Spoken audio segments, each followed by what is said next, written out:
Hey guys, we're back for another episode of Beyond the Code. Today is episode 52. Theoretically, it's just like any other Monday, publishing another episode of Beyond the Code like I've been doing for the last 2 years. But I'm actually super nervous, super excited. This is by far one of the episodes that I've been the most excited about. I had the incredible privilege and opportunity to interview Tigran Gambaryan, who is a personal hero of mine, one of the main characters in Andy Greenberg's book, Tracers in the Dark, which showcases the history of how people like Tigran Gambaryan and Christian Kowski unraveled and deciphered the Bitcoin blockchain, taking down darknet crime sites like Alphabay, Welcome to Video, the Silk Road, and helping develop analytics tools like Chainalysis and others, and ultimately are the founders of crypto financial crime fighting. If that wasn't enough to make Tigran a hero, he subsequently left the IRSCI, where he spent 10 years in government, doing these amazing things, and went and headed up the financial crimes unit at Binance. And within his framework as a compliance officer at Binance, was sent to negotiate with the Nigerian government last February, and was surprised to find himself under arrest for fraud and money laundering himself, and spent 8 grueling months in a Nigerian prison, and was thankfully released a few months ago back to his home, where he is now back in Atlanta with his family on the men's. And I had the incredible opportunity to have him here on Beyond the Code, and for him to tell in great detail his insane story. So we have it here, an hour and a half of unedited content, just me and Tigran. I found his story to be absolutely riveting, and I'm sure you all will as well. Enjoy this one.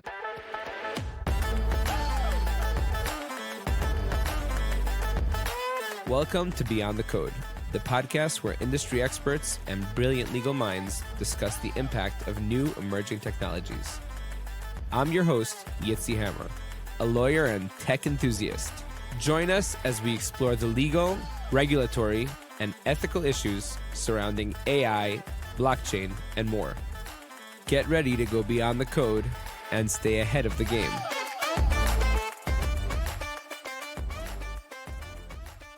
Very much appreciate you agreeing to join me here today. I have to say, I was super nervous speaking to you, because you kind of became famous in this whole Nigerian story. But as far as I'm concerned, you have been like a superhero for way longer than that. Anybody who's read Andy Greenberg's book, Tracers in the Dark, of which you're the main character, knows what a significant piece you played in law enforcement in crypto and unraveling the blockchain, as it were. But I'm always surprised when I speak to other people within the ecosystem, and I'm like, oh, Tigran Gambaryan. And they're like, what? Who? I'm like, do you know nothing about this space? How can you proclaim to be in this industry without knowing its history? And I immediately send people to kind of just do their research, because it's so important to kind of understand how we got to where we are today. So first of all, super, super excited. And before we even talk about the insanity that was the last year of your life, I would love to go back way, way, way back to, how you sort of fell into this space. Usually ask people to tell me their Genesis block story and, how they discovered crypto, but you're as old as time. So crypto is synonymous with Tigran, I guess, and certainly crypto, fighting crypto crimes. I don't know how familiar you are with the podcast, but we get a lot of legal experts, academics, regulators in the crypto space. And I'm sure those who know who you are would love to know more. And those who don't will, I'm sure, find your entire story absolutely riveting. So without further ado, I'm going to pass the mic over to you. I'd love to hear everything that there is to hear. I really appreciate it. It means a lot, right? What I didn't do for recognition. I like to joke around, so I weaponized my ADHD and for a good cause. You said I'm a bit of a dinosaur in the space. I'm not only I already know it's on the law enforcement side. So I saw the industry kind of grow and change and kind of become what it is now, right? So kind of the days of Silk Road and then Box to what it is now. The institutional adoption, and governments, and everything. It would have been hard to see. I mean, we always knew we'd get to this point. We just didn't know how long it would take. Like we always say, with the the Pandora's box has been open, right? Crypto's everybody keeps talking about crypto's gonna die, crypto's gonna do. I mean, but the fact is that it's here to stay. who knows what it's going to turn into. But yeah, going back, it was just kind of something that I saw as not a threat, but it's something that law enforcement and police professionals need to understand, just because, it's something if we didn't, we'd have to play catch up. So my priority was to see the possibility of, whenever new technology kind of comes out, right? Whenever new payments comes out, just like, days of PayPal, credit cards, people take advantage of it. And it's not like the technology itself or the, crypto itself was bad or evil or anything. It's just, we know that anytime some new technology comes out, people try to take advantage of it and use it for enrich themselves or assist with, their criminal conduct. So to me, it was kind of how do I understand this? How do I then leverage my understanding of it and leverage the industry to kind of help in my law enforcement work? And in those days, it was kind So of before that, like just to get to understand your law enforcement work a little bit better, like you spent 10 years as a special agent at the IRSCI, which is like the elite unit of the US Treasury, basically. Right? Is that a correct description of what it is? And before you started working on crypto crime, like what does an IRSCI special agent do? So IRSCI special agent is the same thing as, U.S. law enforcement has many branches. Law enforcement, DEA, FBI, ATF, Homeland Security. And within those branches, they have IRS for investigation, which is the law enforcement branch of the National Revenue Service. So, this goes back to, we love to talk about, Al Capone, right? In kind of the prohibition area and the role that IRS played in those cases. But it's in reality, IRS is not just about going after tax evasion. There are, like you said, the elite kind of branch of the U.S. government that deals with financial crime. Right? So anytime there's a financial nexus, outside of crimes of passion, usually there is some kind of financial component to crime. So that's when IRS will get involved. So follow the money trail. Exactly. So you follow the money, whether it's paper, banks, or Bitcoin, you follow the money. And that was kind of what I had in mind is, crypto. It's a financial ledger. You should be able to trace it. So that's kind of the genesis of how I got involved in the space. And I was able to kind of succeed. It's because of the financial background. It's because I understood that, you don't have to overthink it. You don't have to, think that it's anything special. You just look at it like you would look at any other financial transaction. Well, you make when it there's sound a public so facing, simple though. Like, but before you looked at it that way, nobody was looking at it that way. People said like, oh, we follow the money, but not when it comes to crypto because it's anonymous. It's a bunch of numbers. It's a bunch of letters. Like we can't understand what this is. It doesn't mean anything. But you said no, like it must mean something. Like, well, exactly. And by design, it was a public facing ledger where everybody can see all the transactions. And I was kind of a godsend to a financial investigator. When you tell me that all the transactions are publicly available, I can just look at it and I'm like, no. So that was kind of what convinced me that, it could be done. And then we showed it. It was kind of the first but case. so you said it could be done, but then how did you actually go about doing it? I just did it. No, and that was. You said your daughter's 11, right? My daughter's 11. I think when I read Andy's book, like, yeah, your daughter was like a baby at the time. Yeah. And you like had her on your lap, like rocking her to sleep. And meanwhile, you're like going through Etherscan or whatever. I don't know what the Bitcoin equivalent of Etherscan is, but just like kind of watching that info.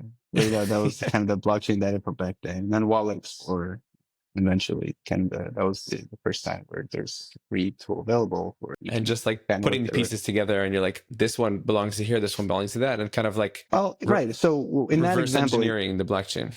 It was right. So in the first case where it happened, we had a starting point, we had an A and B, we just had to connect them. So essentially we had a corrupt law enforcement agent who was receiving all this money and like, where's this coming from?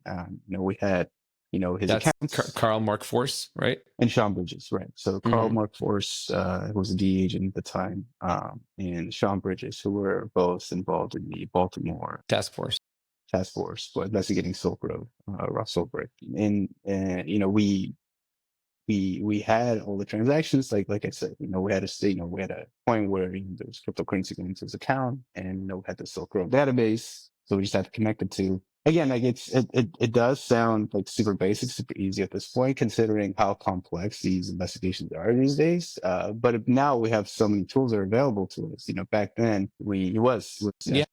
by hand. Well, yeah, it was. I had Excel spreadsheet.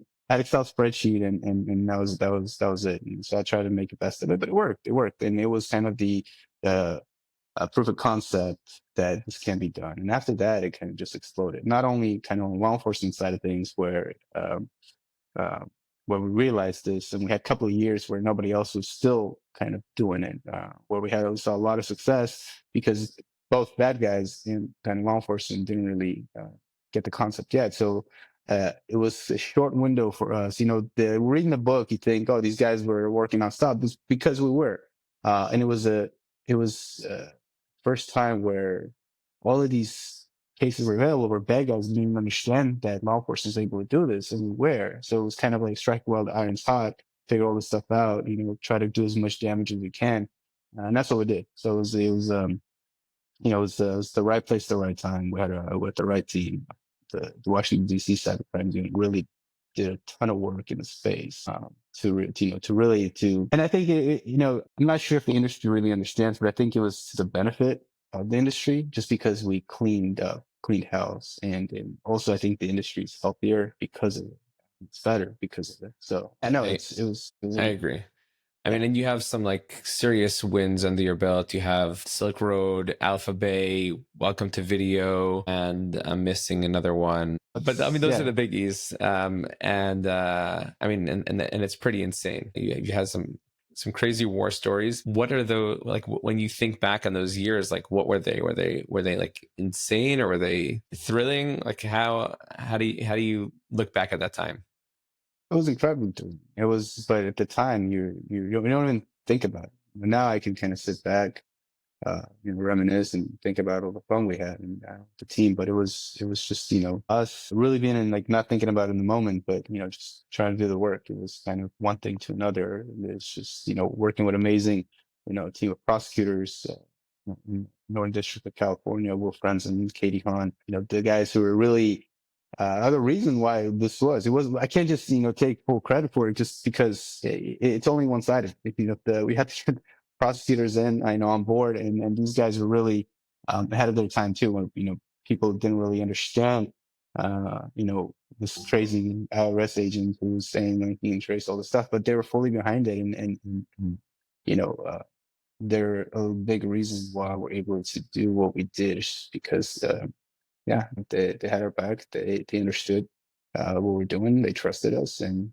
it was a team effort. Very politically correct. But yeah, you need a driving force there. You In any do. event, you look back at that period and you read this book, which is essentially like in it, it's almost like a biography of your life during those years. Like it talks about like, what your mindset was at the time. Like, what's it like reading a book about yourself? And what was it like working with Andy? I guess kind of just like vomiting all that information out to be able to give him the tools to like get us in your head. I'll be honest. It's. I've only had bits and pieces, just bits and pieces of the book, just because I can't. It's yeah. Well, so it's difficult for me to read about kind of myself and just kind of relate this. I haven't even read most of the kind of articles referring to Nigeria and the work that I do. It's just something that weird. But I did read some. She has. Have She your has. parents read it? Yeah. So my actually daughter read some pieces of it. I didn't want her to read the whole thing just because I don't think she's kind of ready for it. But I just Hmm. remember I was in my office working, and she runs into my office and she's like, "Dad, you broke Bitcoin?" I'm like, "What are you talking about?" She's like, "No, I was," but she did. So but look, it's amazing that my kids will have something to read one day and just know that, hey, Dad did something. And, yeah, that part of it is cool. But no, yeah, it's just me being weird and not being able to read Read the about it. book, man. You'll love it. It's also just so well I written. had And read a I have read portions of it just because I had to be on panels with Andy, so it was something that I had to do. But well, I've what read was it Andy's like other work. I giving all know the it's information over to Andy? Just like for him to be able to write about you at such like a fine resolution, like he must have known a ton about you beforehand.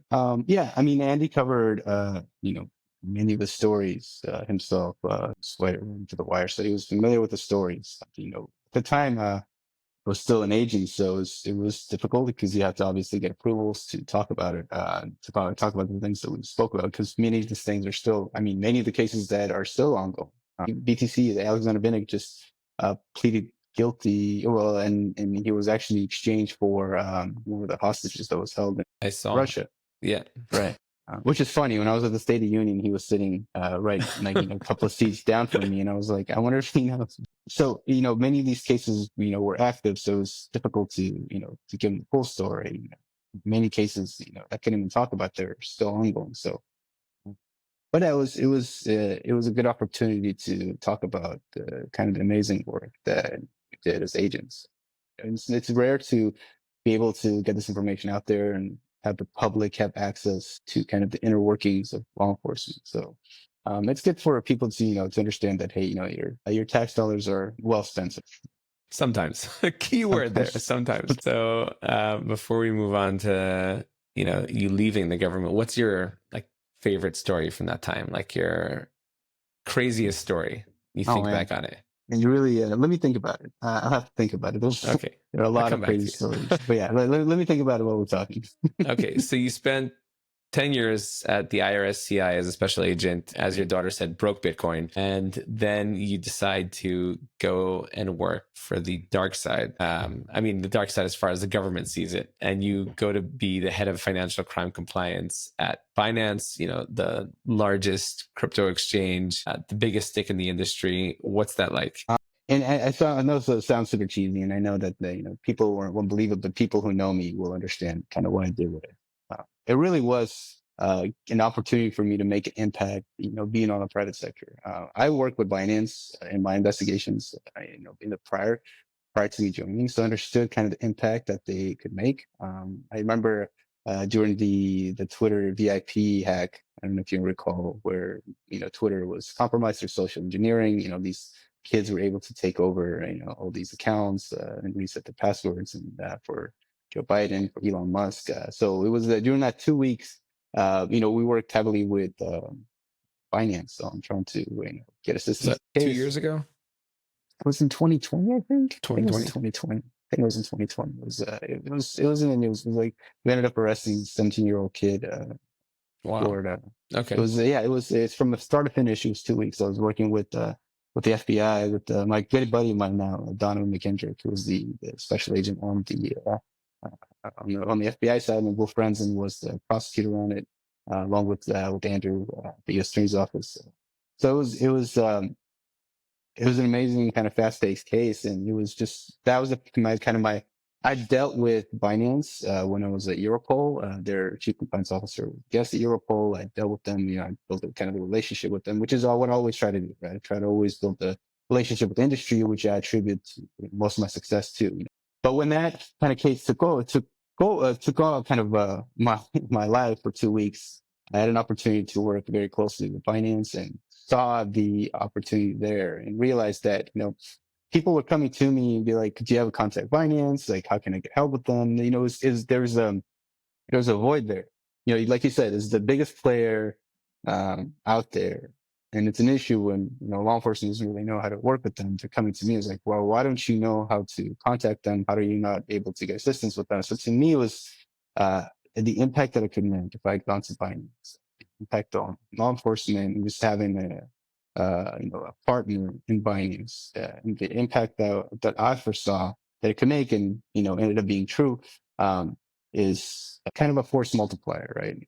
That's what I foresaw, and that's what I joined. And that's why I didn't join another exchange at the time, just because I knew that, look, I think I can make an impact there. I had a full buy-in from, CZ. I had a full buy-in from the team. Basically, just come in, do what you need to do. And that's what I did. I came in, I built a team, excellent professionals, brought folks with me that had worked prior in most of my cases, Niels Anderson, Yark Yakubchek, Matt Price, all these guys who had worked with and who were kind of the leaders in law enforcement in their specific regions. So we joined, we set up this team. We went from, I think before I joined, Binance had responded to 1,500 requests in the year prior to me joining, actually in 2021. The very following year, we had responded to 58,000 law enforcement requests. So you think about it, those cases were not being worked, right? Those cases were not being handled.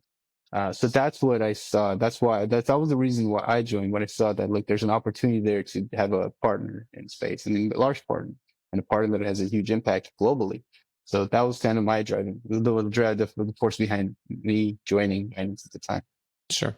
Okay, so you join Binance and you're there for a bunch of years. You build Right. this, all-star compliance team, and then one day the company asks you, "Hey, do you mind just going to do some regular, no frills negotiations with the Nigerian government?" And you're like, "Yeah, I've never been to Nigeria.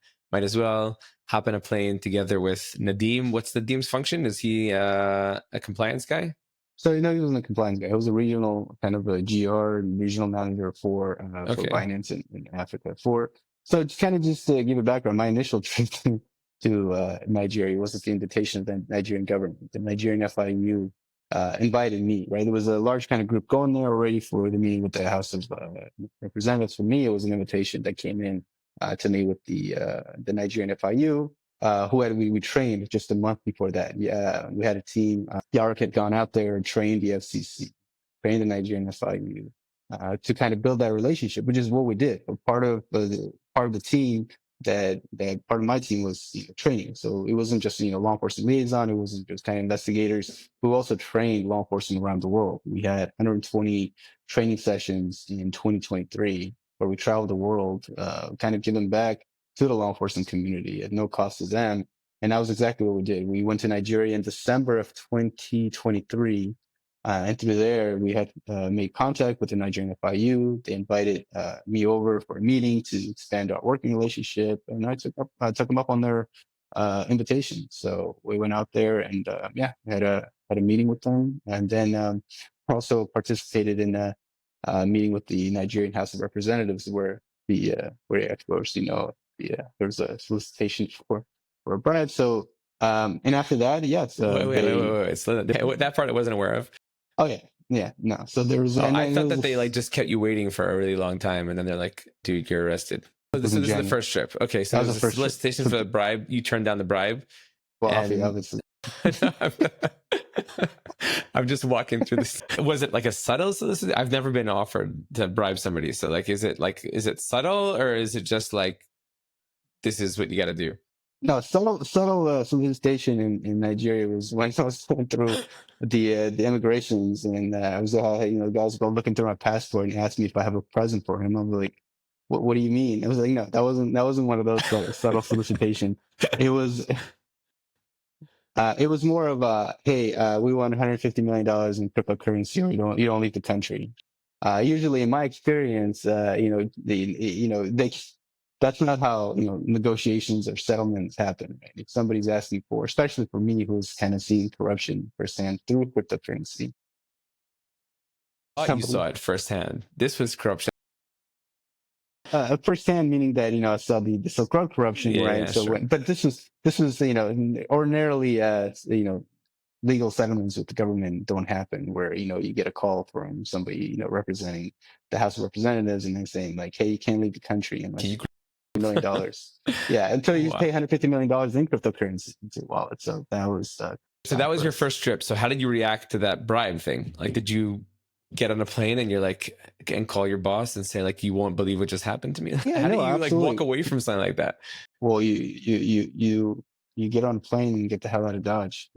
That's kind of the approach that we took, because like you said, it's especially as an American, that's not something they even entertain, especially as law enforcement agents who's dealt with these FCPA cases in the past. I understand they kind of and it's kind of weird that they would even try, knowing that there are a couple of Americans there in the room. So you went home, but then, and you said like, I got to get the hell away from here, but then you came back.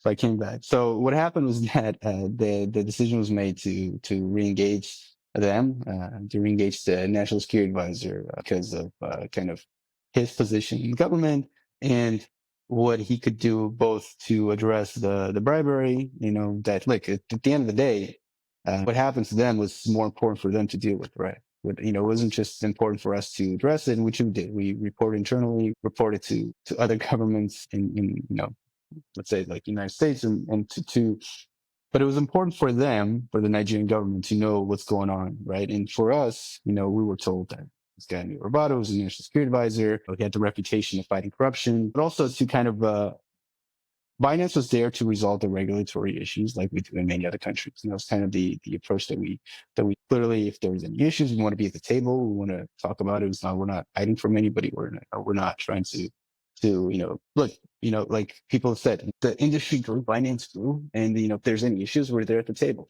The fact was that Binance was at the table for years trying to, get licensed and, pay their taxes and everything. So when the House asked for the bribe, that's really not how companies resolve their regulatory issues. We wanted to be at the table with the Nigerian government and resolve things officially. So that was the approach that the company took, was to engage the national security advisor and through him get access to other parts of the government to resolve this in legal fashion. So with that being said, I was one of the two that ended up being me the opportunity to go back to Nigeria to both. Were you hesitant? So, well, of course, absolutely. I mean, look, it's not. It's did you voice your concerns with anybody? Was it like a fight within the company? No. Like, who has to go? That's kind of. I think it's not really. I think I saw. I think I saw Noah give an interview on like CNN or something, and he said that he was supposed to have gone on the trip, and the woman said to him like, "Oh, you must be so lucky. You must be so relieved you didn't go." Something like really like off color or something like that. But like so. Look, at the end of the day, I was a law enforcement lead, the top law enforcement liaison in the company. So there's whenever there's a meeting with this scale or this level, it was my job to participate in these meetings, which I did. Or now, like I joke around, 99% of the time when I meet with law enforcement regulators, I don't get taken hostage. It's that 1% that kind of. No, but it's true. I mean, we've done these meetings around. We've gone to, they're still doing them. I mean, it feels good to kind of still check LinkedIn and see, the team still doing these meetings, still, I think I just got a text message from the guys who's in Brazil. They're meeting with Brazilian law enforcement, still doing kind of what we set out to do, which, build these close relationships with regulators and law enforcement, having productive meetings, it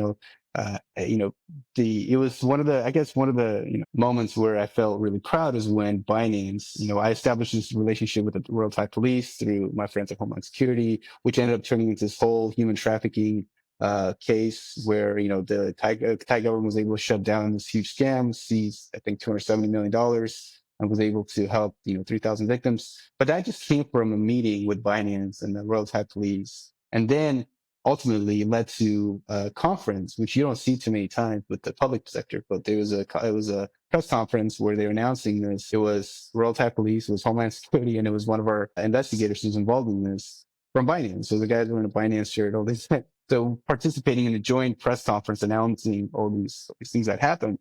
But that's kind of what we did, and that's what we wanted to do in Nigeria. And now the unfortunate part of all this is now there's this empty space where nobody in the space is working the Nigerian law enforcement. Not only that, but now I spoke with one of the FCC officers who still, they still talk to me. They still message me, which is kind of funny, because they kind of feel terrible about what happened. But, this set the Nigerian law enforcement back years, which is the most unfortunate part of it. Right. I think we'll talk about that in a second. I want to just move to the next part of the story. So sure. You get on the plane, you go back a second time, and this time who's you're meeting with? The National Security Director? So it was the National Security. The meeting was supposed to be with which is what, through my, relationship with on the ground in Nigeria, they set up a meeting with the National Security Advisor. So it was at their invitation. So they invited us to come over, and the meeting was supposed to be with the National Security Advisor, with the governor of the central bank, with the SEC. And it was to kind of have this constructive, dialogue to talk about, and it wasn't about negotiation. It was never a negotiation. It wasn't going out there to negotiate, our tax liability or license or anything. It was a meeting. We worked together effectively. Exactly. That's what it was. And also, hey, you might want to know about this bribe thing. That was the goal of it, which is already reported to them. But this is kind of the meeting with the head of basically Nigerian law enforcement to talk about what happened. As myself as law enforcement, I would have, appreciated if the company came forward and told me about what happened. It was so you would understand how shocking it was, where instead of, taking this information and having this constructive dialogue, they're like, hey, no, you're going to go and we're going to check out of your hotel and we're going to take you to this safe house. Just take me back to that moment 1 second. So sure. I've read like a million articles. And from what I understand, they kept you waiting for like a really long time outside, right? Yes. And then at some So point, somebody came out and like, Mr. Gambaryan, the director will see you now. And you come inside and there's handcuffs. So the initial meeting was supposed to be, there wasn't any kind of side meetings planned or anything. So what they initially did, which is kind of their thing, was that they ambushed us with the meeting so they invited us to this room. And it was this large rectangular room where they had all these people there. So it was, where it went from, we're going to have this, meeting about cooperation or working together on straightening Nigerian law enforcement to, Tigran and Nadim are now in a room with all these people from the central bank, the SEC, the NSA's office, the FCC, and we're just going to throw all these questions at you, which we're completely not, So prepared like it for. turns Because into an interrogation, basically. no, not initially. It was more of, the meeting with all these agencies, which sometimes happens, right? You meet with these agencies, they ask you all these questions. But yeah, essentially we're just ambushed with this additional meeting where they start throwing all these questions to us about stuff that I don't have to deal with the business part of the company. So yeah, it was kind of surprising. It went well. It was, we had some people asking questions which were irrelevant to show that they didn't really understand how the company worked or how the cryptocurrency worked.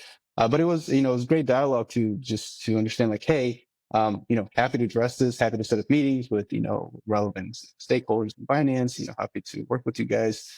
So at the end, it was fine. Like we exchanged business cards. It was good. So even though it was kind of ambushed, we handled it, I think, as well as we could, kind of given us At what point circumstances. did it become an arrest? Well, at that point, so we leave the room. They're like, "Okay, great." The This guy is that so. yes. Well, no, but that's what it was. He's like, "Oh, see, I knew one of the FCC investigators from before. He was actually funny. He was a fan of Tracers in the Dark. He had picked us up. He had picked me up from the airport twice. So he drove me both in January and Do in you get that a the lot? second Like trip. fans of Tracers in the Dark? They're like, Tigran, can you sign my book?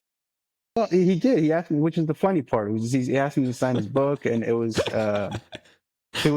yeah. We'll kind of get into that like later on, but he ended up anyway. But yeah, so he was a kind of a fan of the book. He connected me on LinkedIn earlier. So it was a kind of a guy that was also in the meeting as an EFCC representative. But as soon as the meeting's over, it's like, look, see, I told you it went great. It's fine. No, we're just, waiting to, go to the waiting room. And then, we're waiting for everybody to come in, New Roboto and head of the central bank, head of the SEC. So yeah, we sat there, with Nadim for a couple of hours. It was kind of weird. We're like, okay, well, meeting was supposed to happen much earlier, but we understanding on these things sometimes, you're here to meet the heads of state. I guess you're on their schedule. So we obliged. We waited for at least a couple of hours. Wow. And then, yeah, at one point, I remember Nadim went to the bathroom. He overheard a bunch of yelling like, happening in the room. So it's like, yeah, they sound kind of pissed. I'm like, What guess language are we'll they all do. speaking? It's all English? So I'm not going to guess. I'm assuming it's possible that they're I'm saying using generally around you guys, they spoke English? generally around this. Yeah, I mean, they spoke English, but there are over 300 languages in Nigeria. Wow. So I'm not sure. It's possible they probably used English, but who knows, right? If they're, but anyway, so Nadim thought they sounded English, whatever language they're using. And then next, And then next, they asked us to come into a room. he got me here on like bated breath. So eventually, we're asked to go to a different room. I'm assuming it's because people who were supposed to be leaving, so they didn't want us to kind of freak out. I was like, hey, where are these people going? They were supposed to meet. So we're asked to go to a different room, to a different waiting room. And then immediately, maybe 10 minutes later, we're asked to go to the conference room where we're supposed to have the meeting. We'll sit down, those guys aren't there. They're just, my contact who I knew. There's a couple of other guys I've never met. And just kind of sitting there and kind of looking down. My contact won't even make eye contact with me. He's just kind of sitting there all somber. I'm like, okay. It's difficult kind of for me to understand, what's going on at the time. It was very strange. It was later in the day. It was already around maybe 8, I'd say 8 p.m., 7 p.m., something like that. But we ate, 15 more minutes and one of them comes in, this guy, Beloji, who ended up kind of, being, I guess, the driving force behind all this. I believe he was an FCC investigator who was seconded to the Office of the National Security Advisor. Yeah, but he came in, kind of slapped the folder on the table, And then he starts throwing these crazy accusations about, crypto and Binance crashing their economy, and they're crashing their naira, which is insane concept for anybody who understands kind of what happened with devaluation of naira through the policies that the president had actually put in place when he was elected. But what happened was they said like our currency is shit. And since our currency is shit, people started buying crypto. Most people buy crypto through Binance. Therefore, you're responsible for destroying our economy. Which is hilarious because what they wanted was they wanted the market to dictate the value of naira, right? They depegged the naira. It was like, we want a free market, but not free. We just want so that it was the weird concept of it. So yes, but even then, even if like that ridiculous claim was true, in what world are you responsible for that? Even if like, somehow Binance could be pointed at and said, you're responsible because you gave our citizens an out to go and get Bitcoin. How is Tigran responsible? And Nadim responsible? Like, what ridiculous story were they even telling to be able to take you and put you in that room? In a world where they need to hold somebody in order to get things that they wouldn't ordinarily be allowed to get legally, which was accounts for every single Nigerian user. Wow. So they wanted private, account information for every single Nigerian in violation of data privacy laws, which they knew they couldn't get unless they're holding somebody hostage. And also, financial. A fat settlement. Right. So that's the thing that's happened and that before in just Nigeria. Came like out of left field, right? Like this has nothing to do with anything you had discussed previously. Well, I mean, it's crazy for somebody to think that they're going to take in a law enforcement liaison, a compliance officer. That's what they ended up doing. Wow.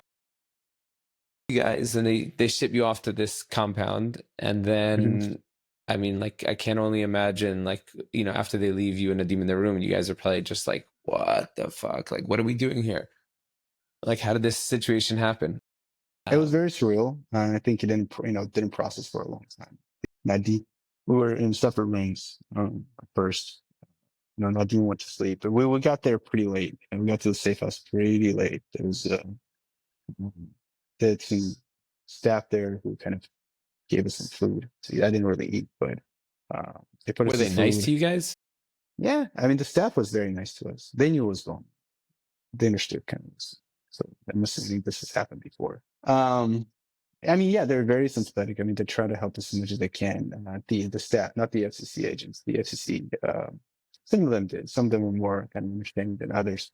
But yeah, first night, Nadim went to sleep. I tried to sleep for a couple of hours, and then I woke up probably around 4 a.m. There's a kind of central, kind of the area where it was kind of, we could see some sunlight. So I went out there and probably smoked for like 2 hours. Just trying to figure out what the hell was going on. And I quit smoking before that, so it was kind of weird. I happen to have cigarettes with me. Just I feel like it's like that for smokers. Like whenever you hit like a situation like this, it's like, okay. Yeah, whenever you get kidnapped or taken hostage. Keep that in mind for next time. Once a smoker, especially when you get taken hostage. Yeah, no, but so it was very surreal. It didn't really process for a long time. It's just trying to figure out what the hell was going on. But yeah, so that was kind of the start. That was day one, and then like presumably there were a bunch of weeks when you and Nadim were there together, right? Mm-hmm. Yeah, no, I mean immediately we were there from 26th of February to March 23rd is when Nadim escaped. Yeah, after that I was on my own. So, and like during for that first month, it was like pretty chill, right? Like I remember talking to a colleague of mine on Binance, and I was like, I heard about Tigran, and he's like, no, it's fine. They're in like a hotel and they got good food. No, I mean, that's very much like kind of minimizing what's going on. I mean, from day one, they had their attempted interrogation. They tried to interrogate us. They tried to kind of just pressure us to basically say like, look, you need to do this, or if you do this, you'll let go. If you delist naira, you'll let go. So they're using us as leverage to get the company. And I remember one time where the guy came in, it was Beloji was pissed off because the news went public, and Andy wrote some articles, I think the New York Times. And he came in just frustrated that, people know about this now, because they thought they could probably do this quietly and kind of get away with it. But once it But once it hit news, it came in. It's like, if you just give us all the data, you'll let you go. Which was funny because they had said this about the Naira being delisted initially, right? They said if you delist Naira, if you take down P2P in Nigeria, we'll let you go. Well, Binance did that, and they still didn't. So they kind of kept kind of pushing that. Really, like immature bullies. And that So was ridiculous. it was by definition. If you look up Title 18, Section 1203, which is a law that deals with hostage taking, that is direct violation of that law by them trying to use people as leverage to get a company or United States government to do whatever, pay out money or affect their whatever. Anyway, that's what they did. It was pretty funny too. I recently saw a press release where after the Andes article came out, some articles came out. It's hilarious to see the Nigerian government admit that they openly negotiated by them being proud that, like, look what we got for Tigran. They're bragging that they got millions of dollars from the United States government in negotiations for my release. That Binance is only going to pay $5 million, but then the U.S. paid all this money, and they got a thank you from Joe Biden and all this stuff that they're able to get for me. I'm like, this is insane. This is like a Kidnapping pays submission. off. Well, this is like admission of them like negotiating a Like, ransom. who are we getting next? Yeah, I'm like, okay, well, I guess that's how you. Wow. Portray it. Anyway, yeah, the tone deafness of fun. like what they did is just like so. It's ridiculous. Wait, so that was the first month, but it was it was relatively not as bad as being abuse. in. I was constant kind of in mental and emotional kind of stress, right? So you have no idea what's going on. They're freaking out because now it's out in the public. It's kind of the bless. Well, it was kind of a blessing and a curse. What happened is that the media found out about it. They didn't think that this is going to kind of blow up as it did. So they put a pressure on them. But I guess it's a double-edged sword is that now the media is saying they're holding these people, unlawfully without charging them, which they did. They got some, which is funny. The Beloji guy even told me he's going to, he said that even if I have to lie and get a court order to hold you for 14 days, I will, which they did. They got a court order to hold us for 14 days. That court order expires. The judge is refusing to renew the court order. So they're holding us illegal in a violation of their own law. And we're like, well, what the hell's going on? But because the media was aware of it, because the public was aware of it now, put pressure on them to somehow, because what the news was like, they're holding without any charges. So they probably forced them to do something just because they look like, just for the optics, right? They look like.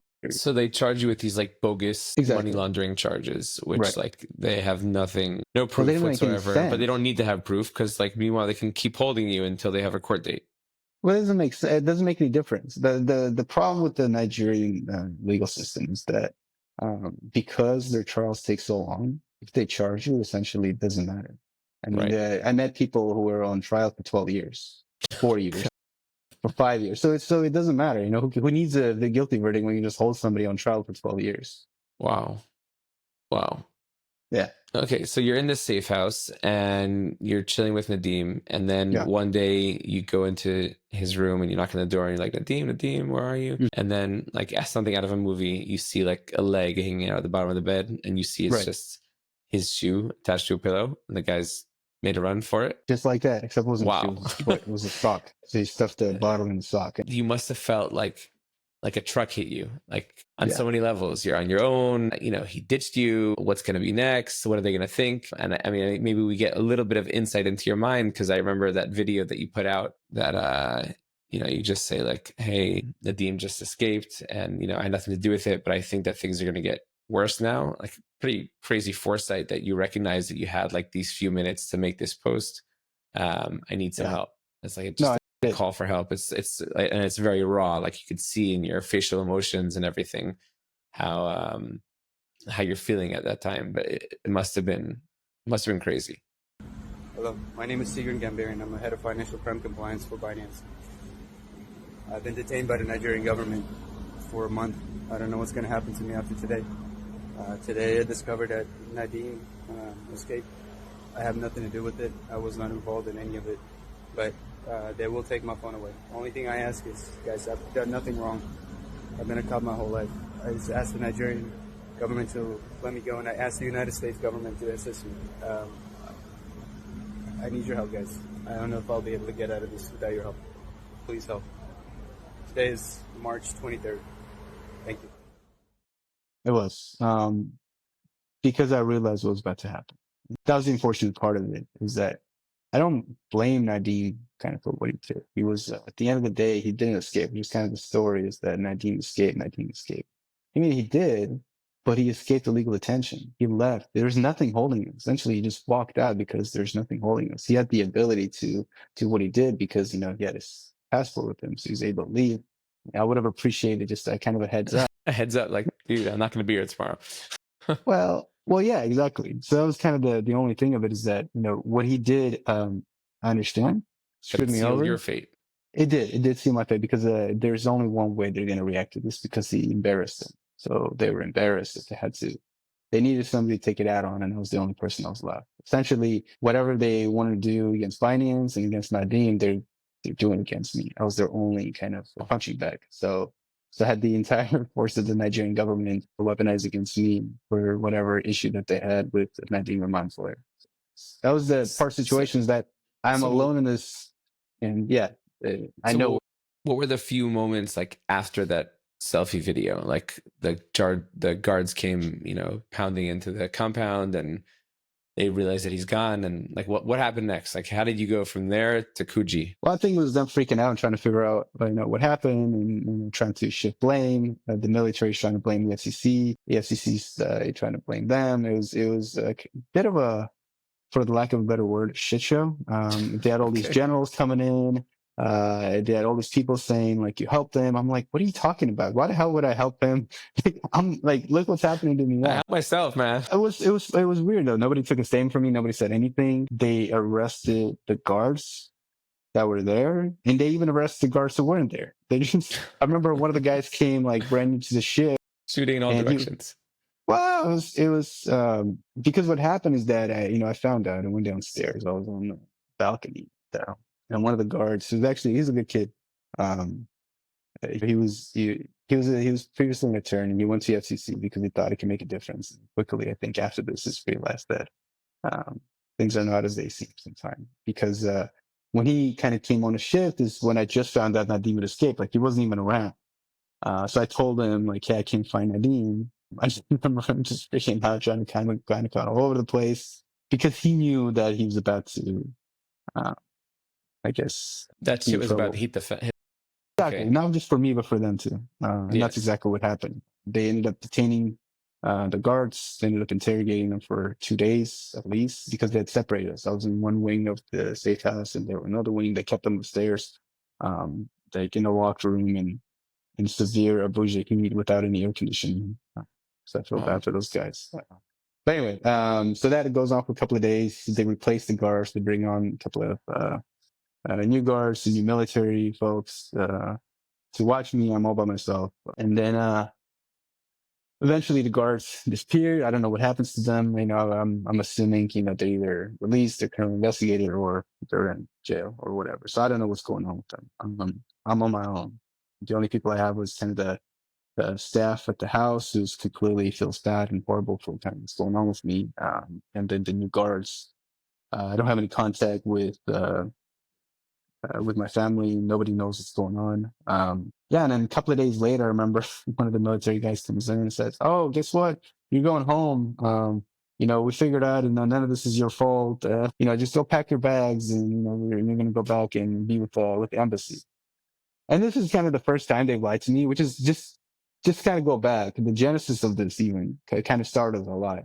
And what happens is that when they took us in, the National Security Advisor and the Nigerian law enforcement sent a letter to both the American Embassy and the British High Council, saying that they are participating, that there are guests, willingly our guests, participating in strategic talks. So they sent this letter to the U.S. Embassy and to the UK British High Council, lying to them, saying that we're there willingly as their guests, while they're, and you had no contact with anybody within the government or within the company to be able to tell them, like, that's not the case.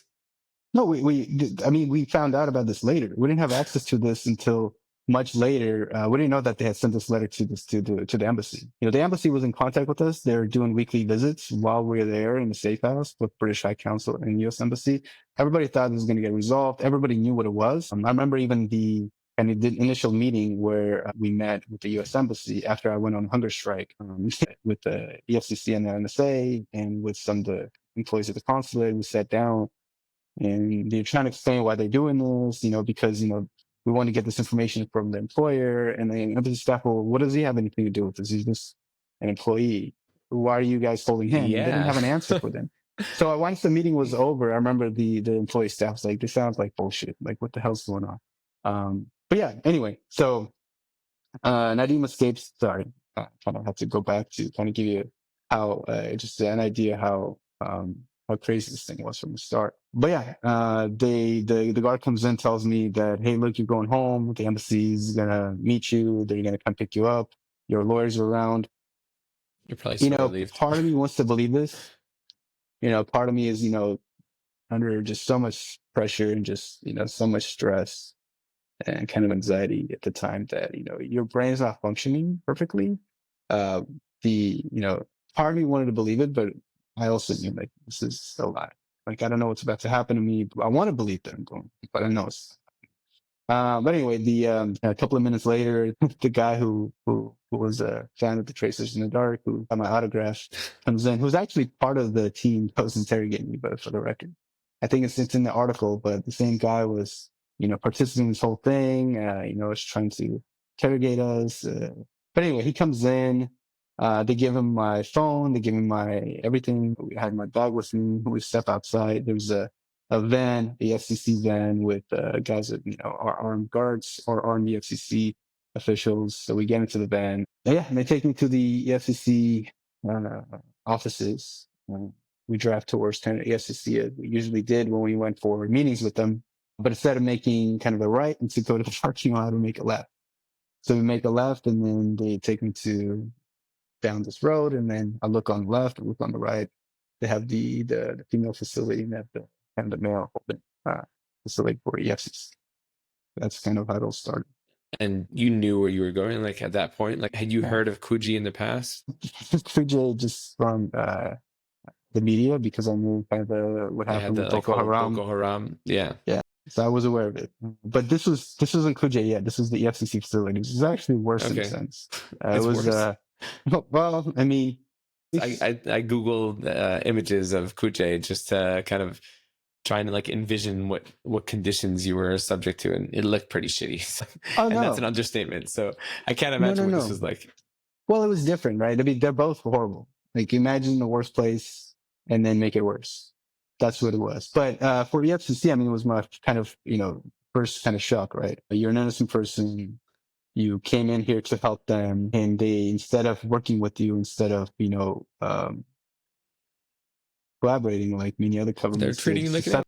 Exactly. They locked me up and throw me in a hole. I mean, that's what it was. There was no sunlight. There was no air conditioning. There's nothing. I just had a concrete cell, which was locked in for 23 hours every day. That was infested by cockroaches with a mattress on the floor. In 100-degree weather. So that's what they did, right? That was their, came in to help them. Right? You got malaria, right? Well, that was a Kuje. But yeah, so this was before Kuje. That was kind of when that was at the FCC facility. And, but yeah, no, he takes me in. They give me their government issued slippers. And then. Did you get to take those home afterwards? God, no. Well, it was souvenirs. No souvenirs. But the funny part of it is when I walked in, I see the guards that were watching me in the same facility. So the 4 guards that imprisoned in the same facility. I was in there with them. Oh my God. Which is, so surreal. Surreal, but also the only way I was getting food the whole time I was there. So they're actually, I remember when, my first night there and I woke up, I hadn't eaten for God knows how long. One of the inmates gave me some crackers through the door. But yeah, it's not like I had family or anybody there caring for me. The only way I was able to get food is because they're sharing their dinners with me like every night.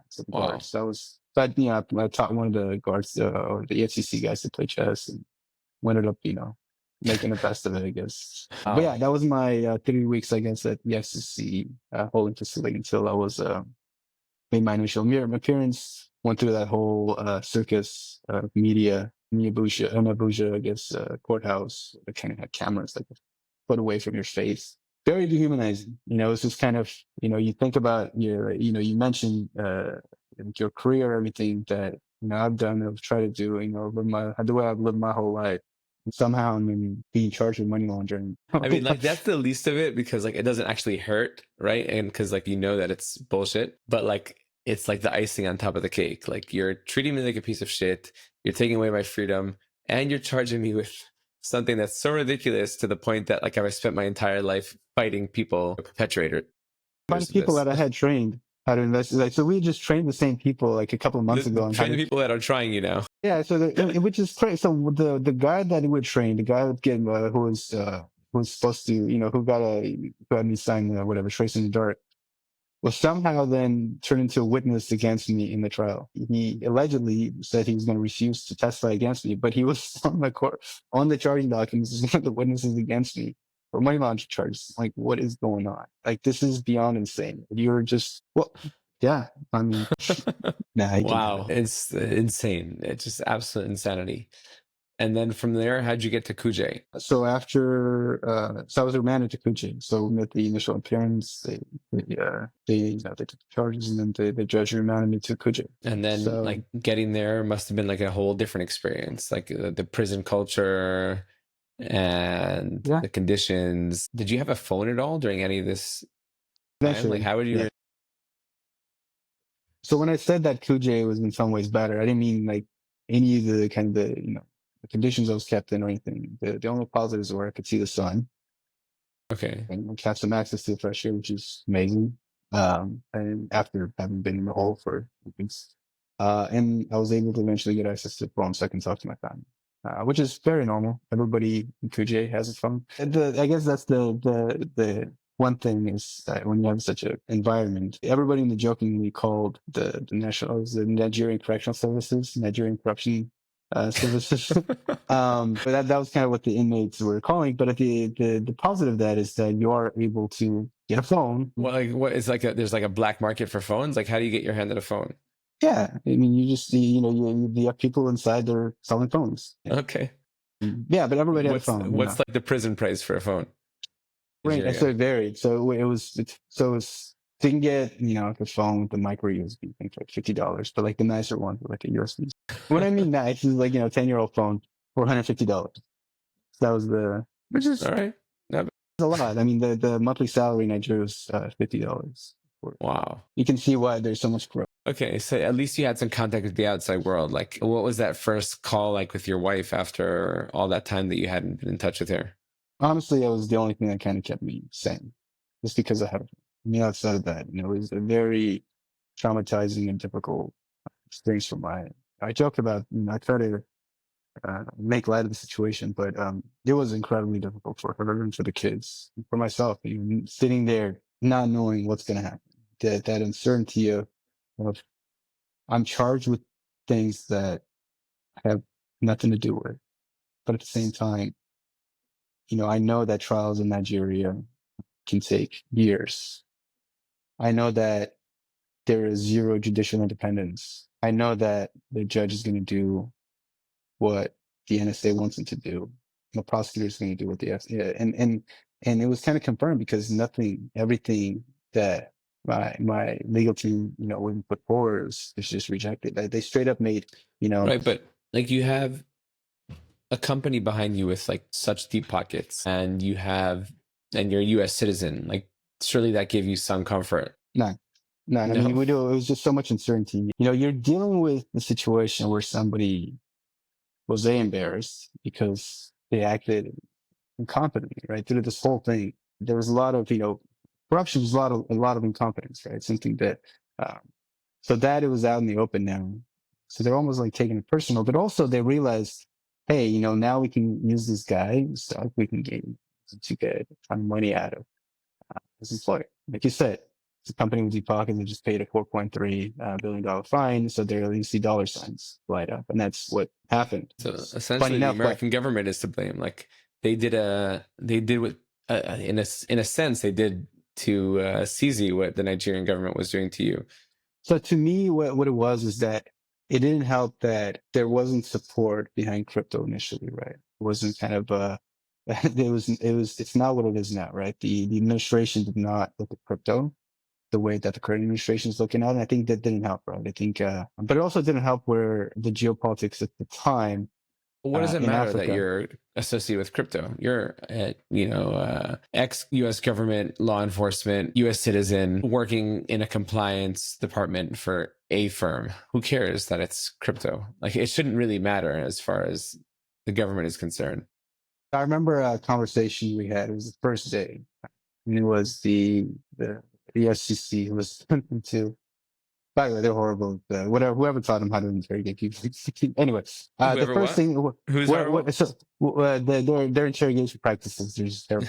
But the one thing that just does stand out to me was them essentially trying to say nobody's coming for you, nobody's going to help you out, that the U.S. government doesn't care about you. And what they're referencing is the fact that, look at all the negative stuff the administration's saying about cryptocurrency and about Binance. Look at what Elizabeth Warren, they try to justify what Elizabeth Warren said about crypto to that nobody's coming for me. So that, that Binance just needs to do this so they can get out. The U.S. government doesn't care. You're stuck here. They're not going to come help you. But they use statements from a sitting senator to justify what they're doing because of the anti-crypto stand that they're kind of taking at the time. So that's what I was kind of facing. And it was an uphill battle. At the end of the day, the U.S. was fully mobilized and they did what they did. And they were able to get me out. That was the only thing that got me out. But initially, it was very slow. It was very difficult to get them on board.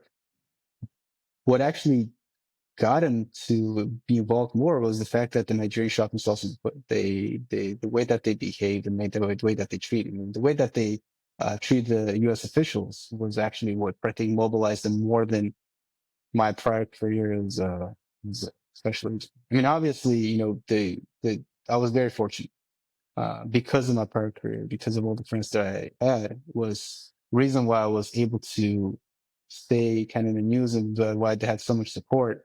And I'm very grateful for everybody that was out there for me. That was because of the work. So who was in your corner? Like, who was Team Tigran that was fighting for you? Oh man. I mean, on my side, it was, Will Friends, who was my personal attorney and a prosecutor and friend. Yuli Lee, Chagui Flores, Patrick Hillman, Connie Mack, folks at Binance who were, doing what they could, even though they're kind of limited at the time, but, Congressman McCormick, Congressman Hill, eventually Jake Sullivan, eventually, the White House, Chris Wray at the FBI, who came out to have a meeting with Nuhu Rabadu and President Nigeria Tinubu and asked for them to release me and kind of explained that their case against me was bullshit and I was an innocent person that they're holding. So I had a lot of support on the government side. I had people in my corner, my friends. Obviously, the biggest one of all is my wife, right? My family who was behind me. Yuki was out there advocating for my release. And, I really couldn't have gone through this kind of without her help. And then it got a lot worse before it got better, right? Like, you It got a lot contracted worse. malaria, which is insane. And you had that the slip disc. And I remember seeing that terrible video of you being brought into court with when they're not willing to help you, and you had the stick and you fell down. Like, I think I watched it like 20 times and I cried. It's like you see somebody at like a very, very low point. You look like you're just like had enough. I did, but I also knew I couldn't kind of give up, and I guess I had a little bit of fight left in me. But because what happened was just before that, it was my first court appearance in months, right? They brought me in. Before that, I was wheeled in on, I was brought in a wheelchair because I wasn't able to walk for months. But my attorneys brought a wheelchair to help me kind of get into the courtroom months before that, and because of that, it made news, and it upset the national security advisor and the Nigerian government. Then the prison kind of was it's like, why did you let this guy use a wheelchair? Now there's media, people can see that he can't walk. It just kind of made them look bad. So right before that day when that video was shot, I was brought in. My attorneys were outside. They had a wheelchair for me. I remember where they brought the transport vehicle. There's a guy standing outside in the plain clothing. He wasn't wearing a uniform. And then as soon as I stepped out, he was instructing the personnel at the Nigerian correctional facility to not allow me to use a wheelchair. So they chased away my attorney who had a wheelchair with him, and they instructed the Nigerian for the corrections services to not help me walk. So they're under instructions to not only not let me use a wheelchair, but not to help me walk. So the guy, when I don't know if you saw the video, but it took The me I guy don't know who's how long refusing, who won't let to you like help. lean When on you him. kind of pull Yeah. his arm away because he was under direct instruction not to. So he was going to get in trouble if he, Because it would make you look weak and they wanted which you is to look kind of strong. worse because It's it like made the it just worst look. because then you fell over and then it's like, just give me some support, man. So that whole incompetence thing comes into play, right? They, like when I said they shot themselves in the foot, it's that they showed the world who they really were.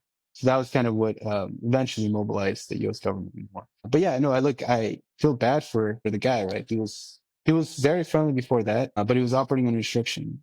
He was to yeah.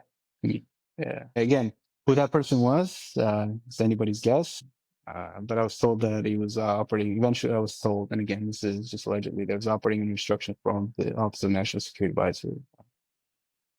But it could be obviously he had enough authority to tell them what to do. So. Okay, so walk me through like when you finally find out that you're going home and getting home and what that was all like.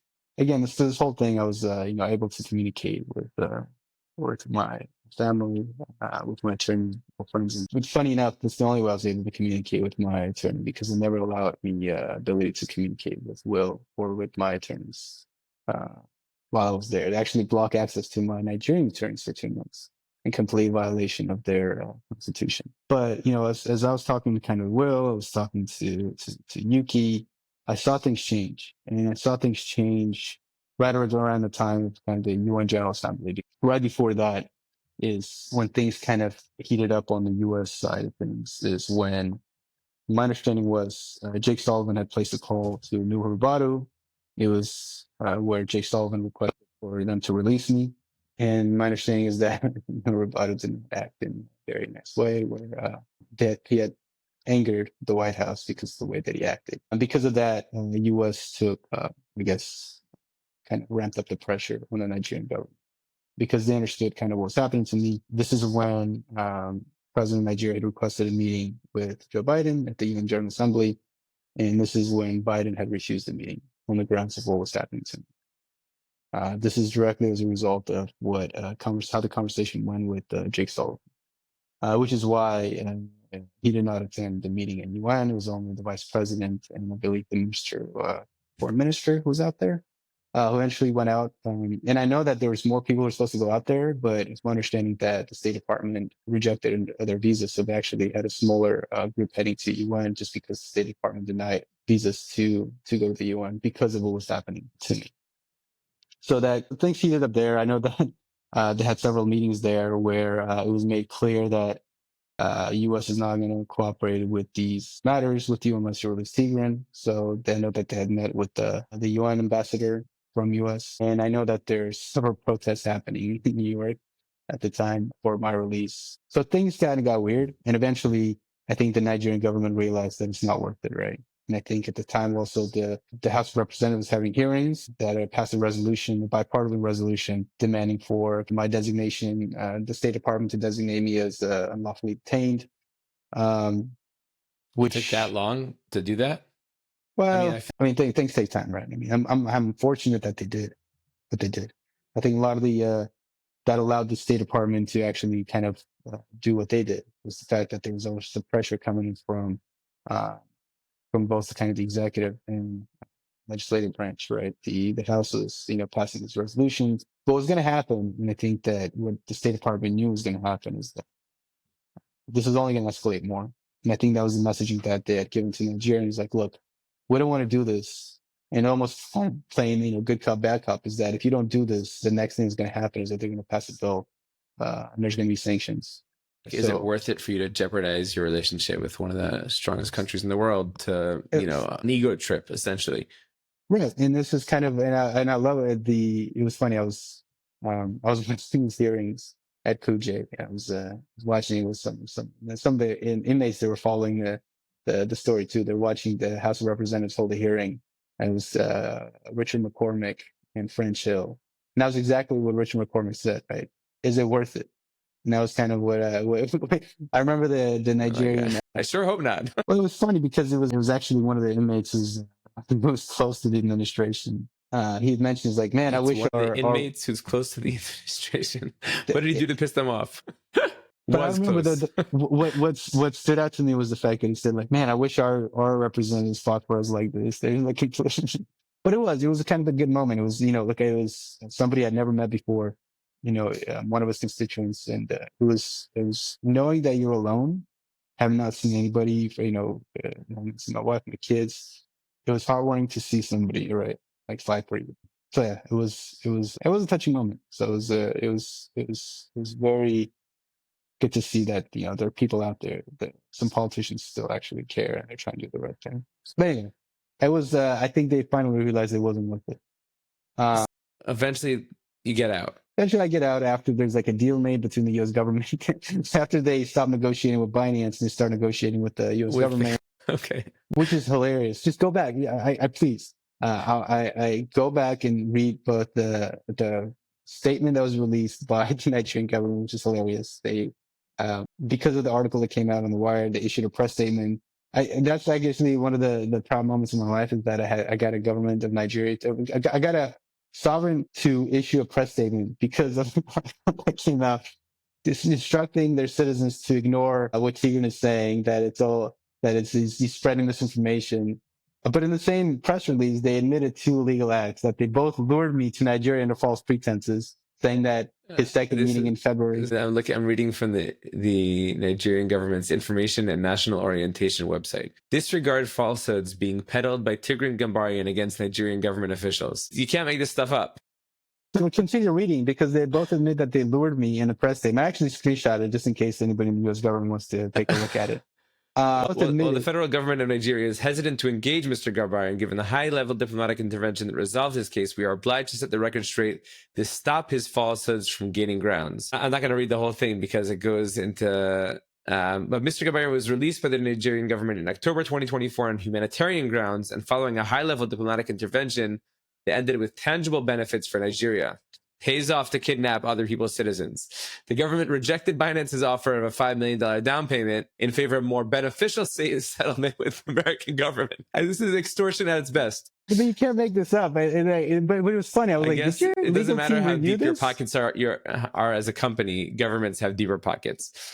Well, yeah, no, they ended up getting. I think it was a yacht that was seized by the DOJ. I think when it was forfeited by a corrupt politician. The DOJ seized a yacht from a corrupt politician. I believe the funny money that was forfeited from that was part of the funds that was sent back to Nigeria, which is like hilarious. I'm like Nigeria, did anybody in your legal review a press statement where you're admitting two separate illegal acts, that you violated existing treaties with the United States through the luring of an American citizen under false pretenses, and you admitted that you negotiated a bribe? I mean, I'm sure they're going to watch this. I'm like, please, did you ever consider having your legal team review? Exactly. Well, it is signed by Mohammed Idris, the Honorable Minister of Information and National Orientation. Does not say that it was CC'd to his legal teams.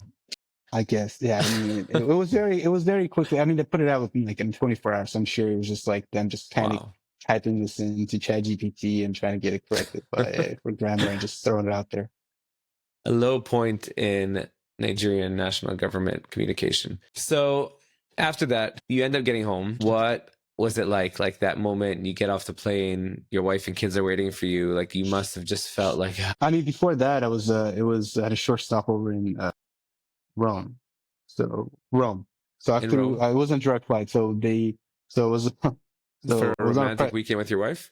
No, it was on a private jet, because that was probably the closest place where you're looking. So there was a private jet. You just wanted to get the hell out, basically.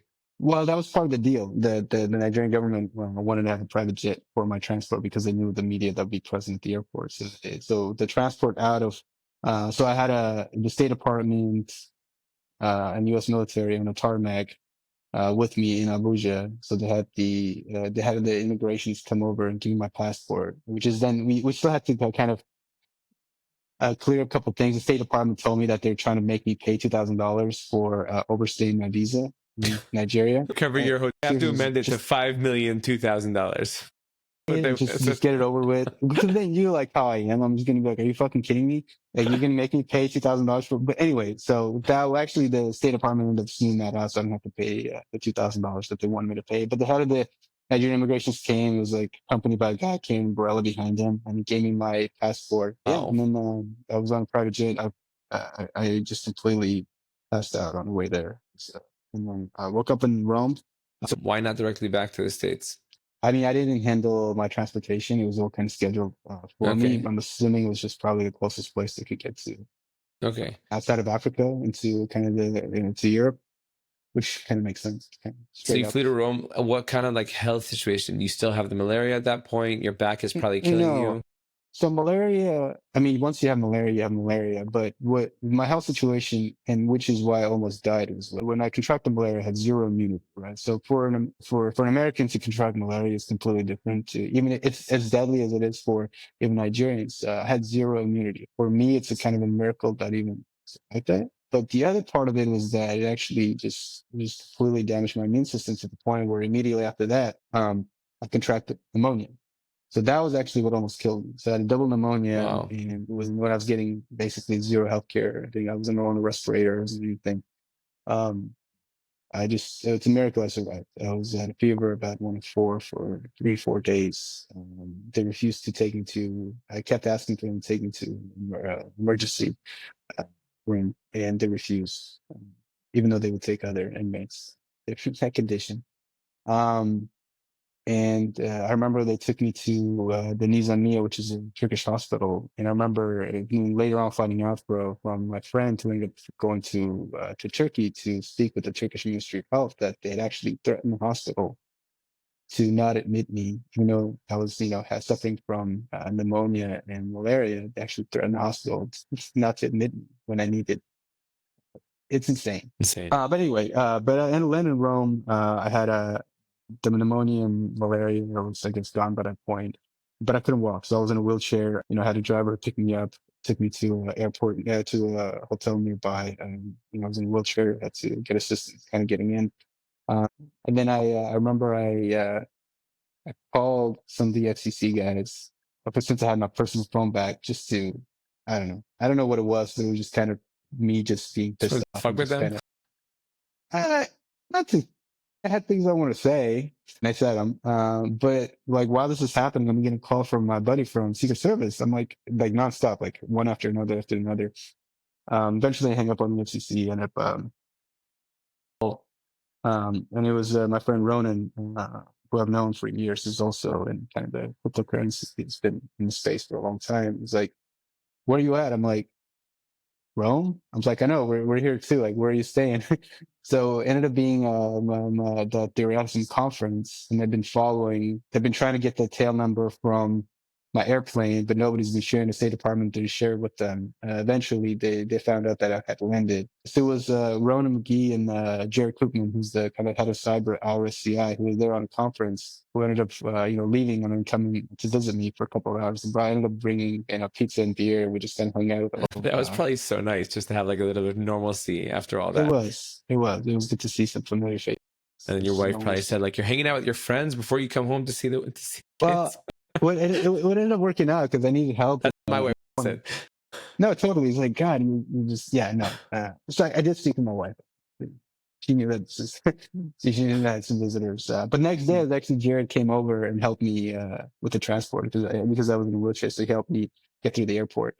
And so he came early. So he ended up pushing me around the airport for a couple of hours. And then, I got on a airplane and flew back to Atlanta. Rich McCormick was there at the airport with my wife and kids.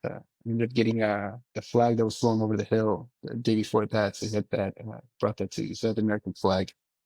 I thought you were going to say a Binance flag. but it was like at the end of the day, the Binance, they paid for my transport. Obviously, they're supporting me. They're having the private jet flying me from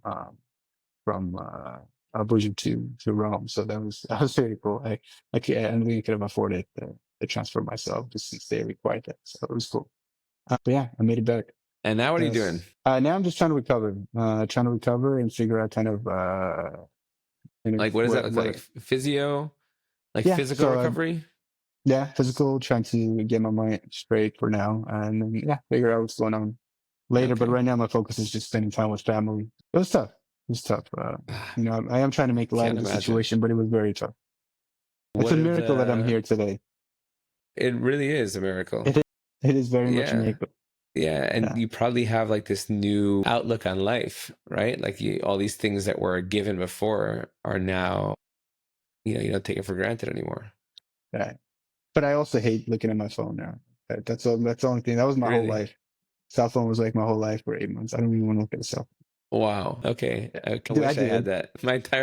My entire livelihood The only thing is you on got my to phone. do is spend 8 months in a Nigerian prison full of terrorists. I'm gonna pass. I think I'll stick with my phone. Wow. Wow. So like what are like the first things that you did? Like obviously after like hugging your wife and kids, like what did you want? Like a cheeseburger? Like what was like what were you like? But no, it was so my my sister and brother-in-law, they went and picked up. There's this place locally, the In Atlanta? Chinese dumpling place. Yeah, in Atlanta, it's actually really good. But they bought dumplings. They bought Chinese food. That was our first thing after I got back. So that's what it was. Like you were like craving those dumplings. I did. I mean, my wife knew that I liked them, so I think she just tried to give me that I like. So that was the first day, and then I mean, I've just been spending a ton of time with Yuki, just kids. Obviously, That's so nice. we missed. I mean, I missed my 15-year anniversary. I spent my 40th birthday in Kuje. I missed birthdays for kids. So many life events were missed. We didn't know how many more. That was the difficult part, like sitting there and not knowing. No end in sight. I'm gonna decide and still dealing with that. The thing is, like, I'm stuck with this for the rest of my life, right? Whatever happened to me, whatever, however it changed me, I'm stuck with it for the rest of my life. Something that I will have to live with for the rest of my life. Something that probably won't go away in some way. So, have souvenirs. Wow. Not a souvenir you want. But I guess, for better or for worse, like it's I mean, probably more for worse, but also for better. Like there are things that you learn from experiences like this. And how old are you? I'm gonna be 41 in May. So I'm 41 in May. So you got a whole life ahead of you, man. Like there's a lot of stuff that you'll take with this, with that you'll take with you from this, that I'm sure will help build you into who you become over the next 40 years. Yeah, years, I guess years. I thought the difficult times were over, right? It's not like I had the easiest life, kind of. So it was kind of the. So, but it does. I mean, I think the best thing that came out of this is the fact that I haven't spent this much time with my family in years. I was working crazy hours. Yeah, it's been kind of good to just to spend time with the family. So I guess there's some blessing in this. Enjoy the time. Enjoy the time. And thank you so much for joining me today on the podcast and sharing your story with me and with our listeners. Like I've been dying to speak to you and wanting to know so much more about your story. And I appreciate you going into such great detail. And I, for one, have no doubt that you're going to do many, many, many more great things, whether it's at Binance or wherever it is. Like you've done so much already in the last 15 years. I can't imagine what the next 15 years have in store for you. I appreciate it, brother. Thank you for having me as a guest. I appreciate making it. It was slightly informative.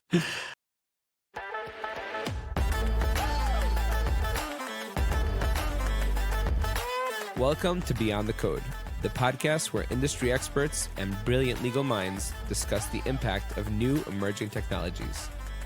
I'm your host, Yitzi Hammer, a lawyer and tech enthusiast. Join us as we explore the legal, regulatory, and ethical issues surrounding AI, blockchain, and more.